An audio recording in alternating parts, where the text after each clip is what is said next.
So we are the Group 9. I'm Paras Fatima P. Together with Pangilinan Nazar M.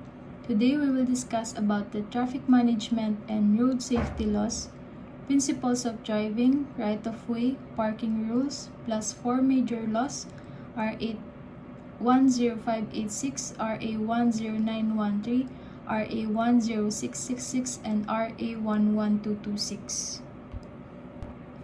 We have 3 objectives.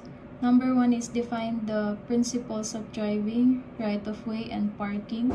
2 is explain rules governing parking under RA 4136. Number 3 is compare major traffic violations under RA 10586, RA 10913, RA 10666, and RA 11226. Here are basic principles. Defensive driving, anticipate hazards, safe distance, no distractions, right-of-way, yield to right, pedestrians first, emergency vehicles priority. Last is parking rules, no double parking, prohibited near hydrants or intersections, under RA 4136 Section 46. First is RA 10586, also known as the Anti-Drunk and Drug Driving Act.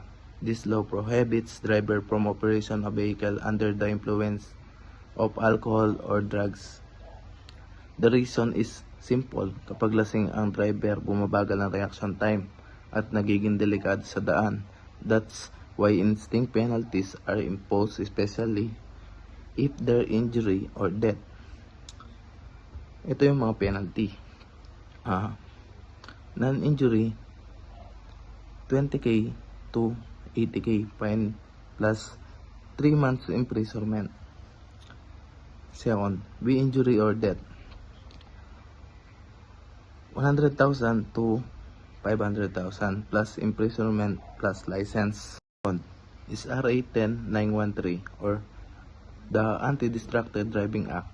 This law focuses on drivers who use mobile phone or gadgets while driving, even when stopped at a red light o kahit na hindi ka lasing, kung distracted ka, mataas pa rin ang risk ng aksidente.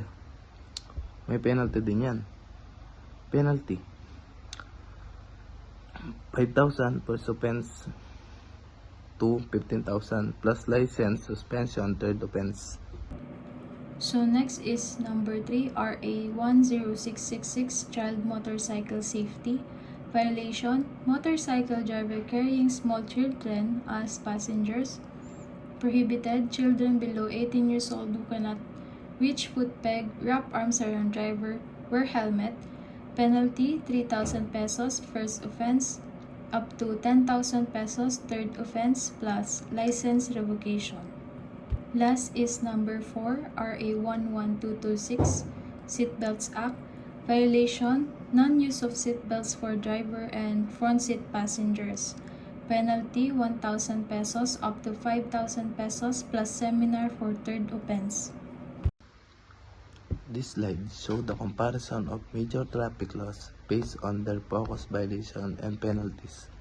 First is RA 10586, focuses on driving impairment, particularly drunk or drug driving, and it has the heaviest penalty because it can cause serious accident. Second is RA 10913, focuses on distraction, such as using mobile phone while driving, which can reduce the driver attention on the road.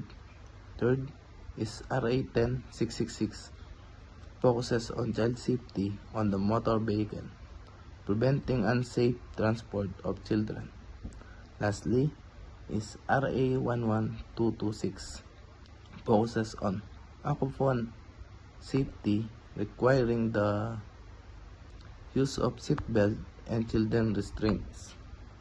This law differ it focus but share one goal, which is to protect lives and ensure road safety. Bilang conclusion, ang mga traffic laws ay nagtutulungan para mapanatili ang kaligtasan sa kalsada.